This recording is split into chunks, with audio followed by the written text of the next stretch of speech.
Economic leaders from the Greater Tallahassee Chamber are talking about ideas that could improve business in our region. Businesses are taking part in the annual Chamber Conference in Amelia Isl this weekend.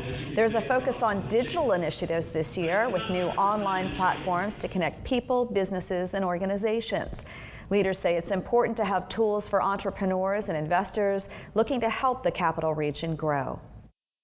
You're trying to get everybody kind of rallied around certain issues. Like this year, we'll talk a lot about innovation.